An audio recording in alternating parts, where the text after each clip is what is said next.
sembako itu serentak di seluruh jajaran Polda Aceh dalam rangka Rakorbin SDM dan PNS Polri tahun 2023. Beranjak untuk melihat apa kabarnya dunia, memulai lembaran baru.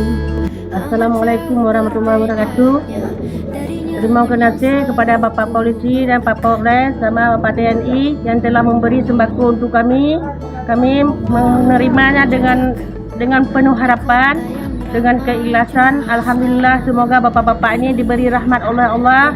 Semoga tercapai cita-citanya untuk membimbing kami masyarakat. Itu saja. Assalamualaikum warahmatullahi wabarakatuh.